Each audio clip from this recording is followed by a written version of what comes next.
Olá, muito boa tarde, você internauta, ligado aqui nas nossas informações no site Notícias Agrícolas. A gente está de volta com a nossa programação de boletins, agora para falar sobre o mercado do petróleo, mercado que avançou forte na sessão desta quinta-feira nas bolsas internacionais, inclusive testando máximas de 2 semanas. E para falar sobre a movimentação da sessão de hoje, também sobre todo o cenário envolvendo as questões, de oferta e demanda dessa importante commodity, eu converso ao vivo com o Thiago Davino, ele que é analista de mercado da Agriinvest.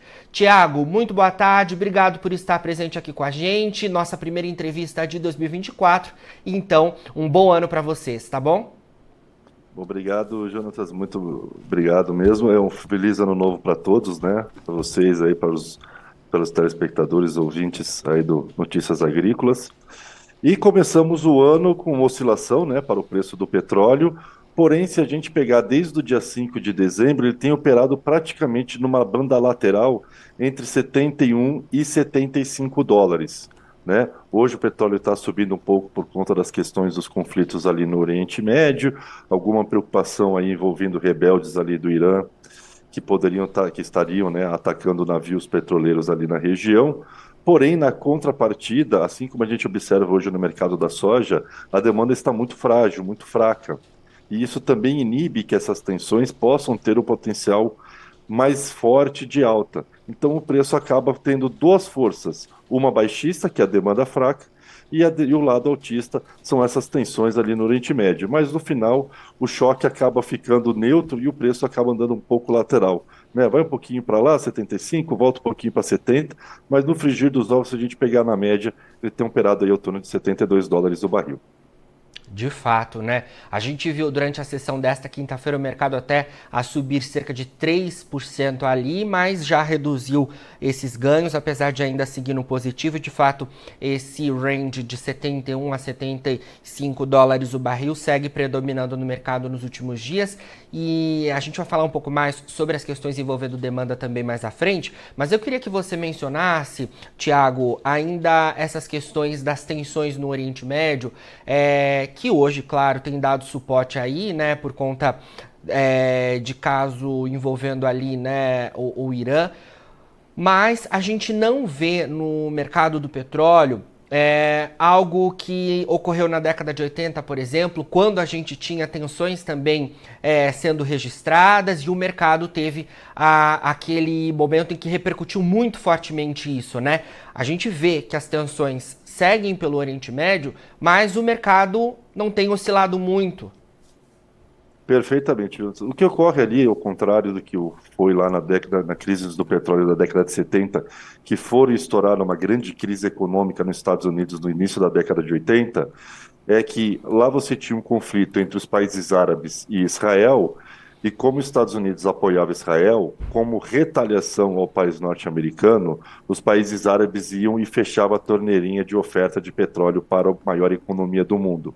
E naquele momento, os Estados Unidos era, de longe, o maior importador e consumidor de petróleo do mundo. Então, ele dependia dessa oferta do Oriente Médio para suprir a sua demanda.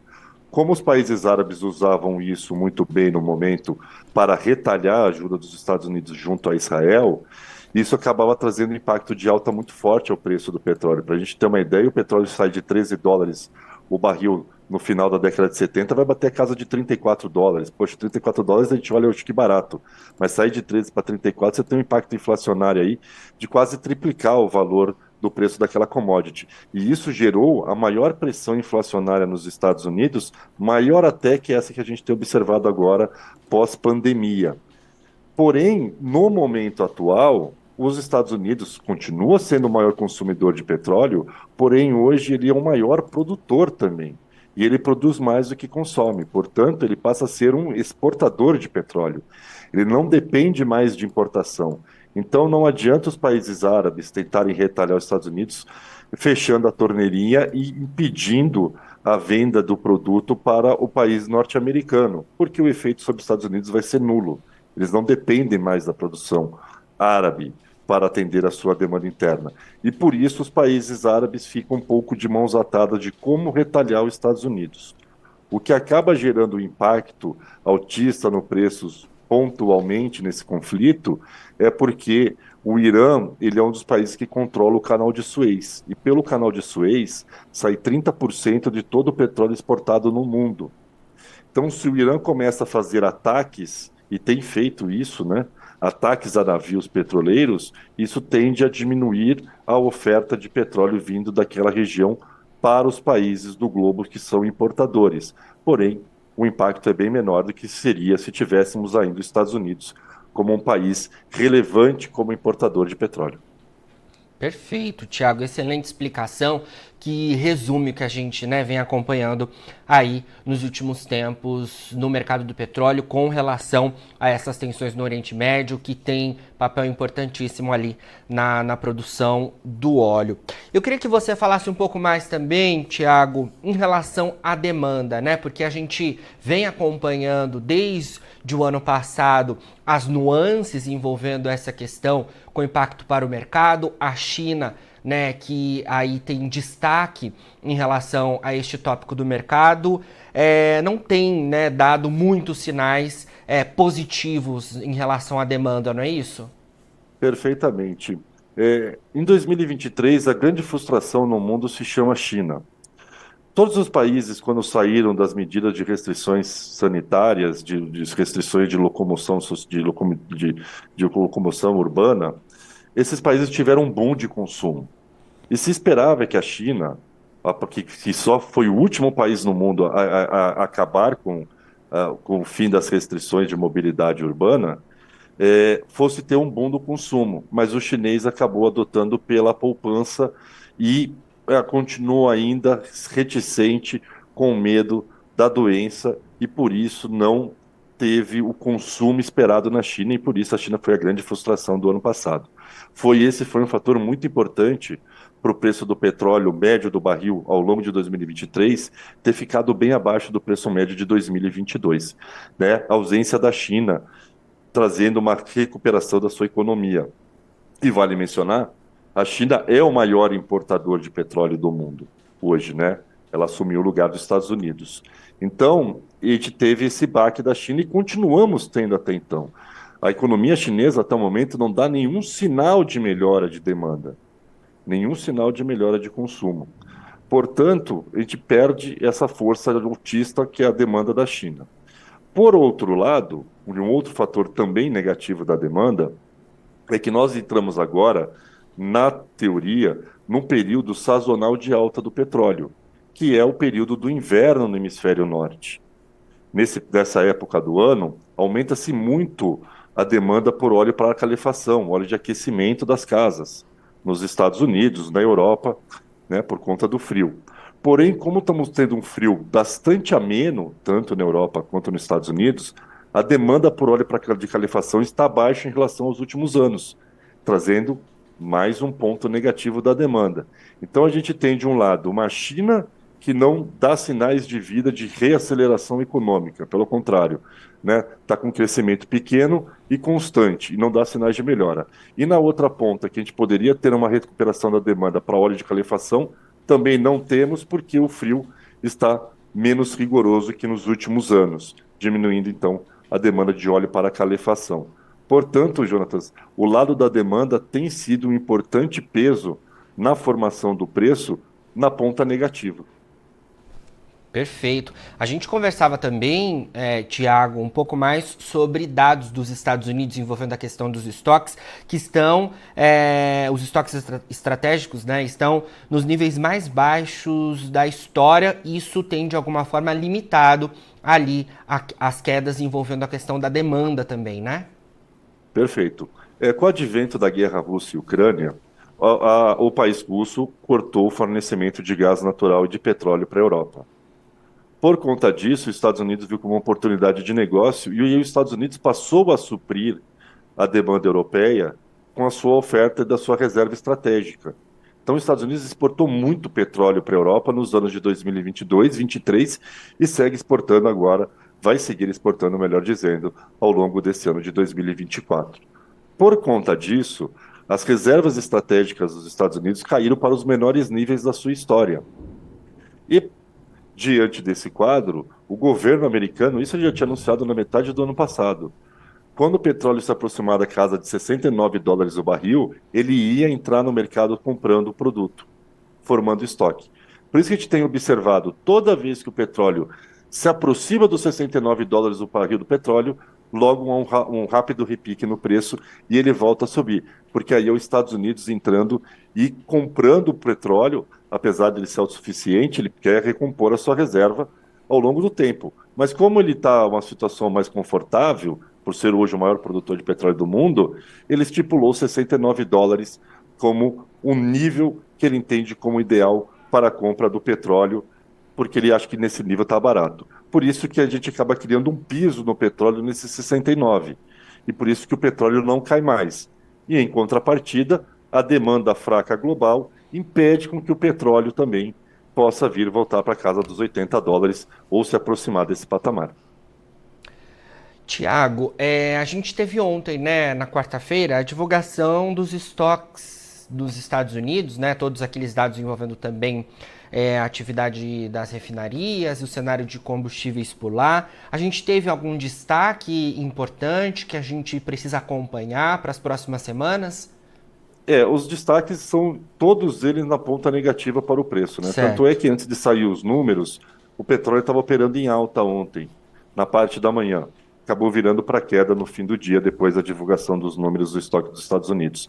E todos os principais números do estoque de petróleo indicaram um número de aumento de estoque muito maior do que esperado pelo mercado, seja para o petróleo, o óleo bruto, seja para os destilados, para a gasolina, para óleo de calefação, denotando e reforçando aquele quadro, aquela visão que comentei anteriormente, de uma fraca demanda, né? O Sim. mercado esperava uma queda de 675 mil barris de petróleo, aumentou 1.338.000, foi então, ou seja, na direção completamente contrária do que o mercado esperava. O estoque dos destilados ficou 3 vezes maior do que o esperado, e o de gasolina quase 4 vezes maior do que o esperado. Portanto, é o sinal de que a demanda realmente anda muito devagar, e isso é uma pressão de baixa para o preço e limita o potencial de alta do petróleo nesse início de 24. E aí uma preocupação. A partir de março, a gente entra num período sazonal de baixa do petróleo, porque aí você não tem mais o inverno, o verão ainda está um pouco distante no hemisfério norte, onde teria o aumento do consumo de gasolina. Então, portanto, a gente tem ali, a partir da virada de março para abril, até o início de junho, um período sazonal de baixa do petróleo. Se já estamos em janeiro, que seria o ápice desse período de alta, com US$ 72, podemos imaginar um petróleo até tentando vir abaixo dos US$ 69 ali para abril, maio, apesar dos Estados Unidos estar comprando nesses níveis o preço, tentando formar um piso ali. Certo. Tiago, então, já que você trouxe esse cenário envolvendo, né, questões deste início de ano, queria que você desse um panorama, principalmente para o primeiro semestre do ano, né? Tem essa questão, então, aí envolvendo o período sazonal para o mercado, mas o que os nossos internautas, os produtores rurais, os investidores que nos acompanham devem estar de olho para esses primeiros 6 meses do ano de 2024, quando a gente fala em termos de mercado do petróleo? Demanda é um fator importante? Fundamental. Fundamental a demanda. A gente precisa ver, continuar acompanhando número a número da economia chinesa, né, em busca de realmente uma recuperação, uma retomada do consumo. Há alguns sinais que pode melhorar em fevereiro, porque em fevereiro a gente tem o feriado lunar lá na China, que é aquele feriado de uma semana. A expectativa do governo é que vai ser recorde o número de pessoas que vão viajar nesse período, então isso pode trazer aí alguma demanda para energia, para combustíveis na China, mas vamos precisar ver mais dados da China. Então, tudo que a gente tem visto da China não tem sido legal. Por sinal, pessoal, essa madrugada vamos ter mais dados sendo divulgados da China, dados da balança comercial chinesa e dados da inflação, tanto ao consumidor quanto ao produtor, né? Refletindo esse cenário de baixa demanda da China, enquanto o mundo ainda luta para lidar com a inflação, a China está lutando para lidar com a deflação. E para quem conhece um pouco mais da parte teórica e econômica, sabe, resolver um problema de uma espiral deflacionária é muito mais difícil do que uma espiral inflacionária. Porque na deflação, o consumidor ele sempre deixa para comprar amanhã. Por que eu vou comprar hoje se amanhã vai estar mais barato o preço do produto? Né? Quando você entra numa espiral deflacionária, é isso que ocorre. E a China já vem há praticamente 8 meses, raros um ou outro nesse período, apresentando os dados deflacionários. Então, essa madrugada temos dados da China, temos que continuar muito atento aos dados da China. Um ponto que pode melhorar ao longo do ano é o preço do barril do petróleo, é a questão da queda do dólar global. Os Estados Unidos esse ano vai começar um ciclo de queda de juros. Historicamente, quando a maior economia do mundo começa a reduzir a sua taxa básica de juros, isso traz o quê? O impacto de queda no dólar. E dólar para baixo, geralmente traz preço das commodities para cima. Então, isso pode ser algum alento ao preço. Mas com uma demanda fraca, esse potencial de alta fica bastante limitado. Então, eu diria, Jonas, que ainda a gente precisa olhar realmente e focar principalmente na questão da demanda, com olhos especialmente para a China, que, reiterando, é o maior importador de petróleo do mundo. Com toda certeza. Tiago, obrigado mais uma vez, então, pelas suas informações aqui no Notícias Agrícolas. A gente vai acompanhar, então, durante todo esse ano de 2024, as movimentações do mercado do petróleo, essa commodity tão importante que influencia todas as outras, inclusive as que a gente acompanha muito de perto aqui no Notícias Agrícolas. Obrigado mais uma vez pela sua entrevista, tá bom? Eu que agradeço aí o convite, estamos sempre à disposição. E aqui só trazendo, né, a última informação aí para os internautas, o preço do frete no Brasil, né, que tem caído bem, né, infelizmente com esse problema aí de produção brasileira bem abaixo do esperado do pessoal que já está colhendo ali no Mato Grosso, com, né, produtividade muito aquém da expectativa, vai ter uma menor demanda por frete rodoviário no Brasil nesse primeiro bimestre. E isso já está se impactando, já estamos vendo na questão do custo do frete. Pegando um exemplo aqui, Sorriso Paranaguá, que era em torno aí de R$ 520, hoje está 350. Nossa. E já estamos em meados de janeiro, então caiu bem, né, por conta também dessa oferta e demanda. O próprio preço do óleo diesel, que veio recuando, né, a Petrobras fez alguns reajustes recentemente para baixo, também ajuda a reduzir o risco da conta frete.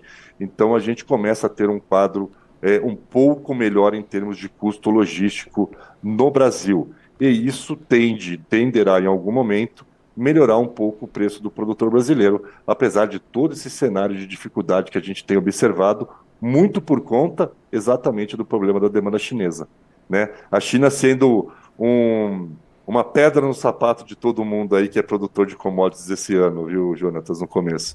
Está atrapalhando o mercado de commodities agrícolas, de minerais, metálicas também, a gente vê o preço do minério de ferro também em queda.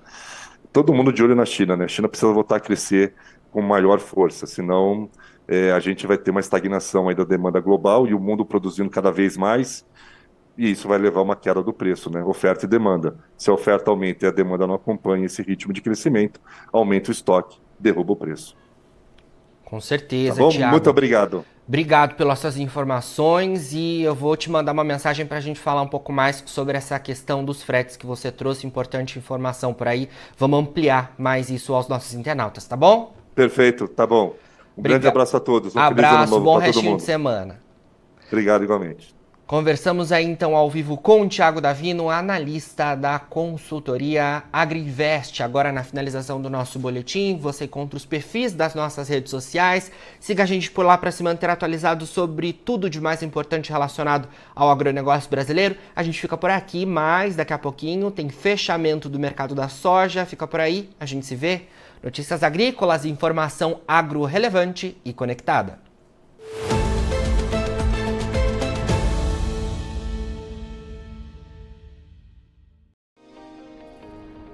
Se inscreva em nossas mídias sociais no Facebook Notícias Agrícolas, no Instagram @Notícias Agrícolas e no nosso Twitter @Notiagre. E para não perder nenhum vídeo, não se esqueça de nos acompanhar no YouTube e na Twitch, Notícias Agrícolas Oficial.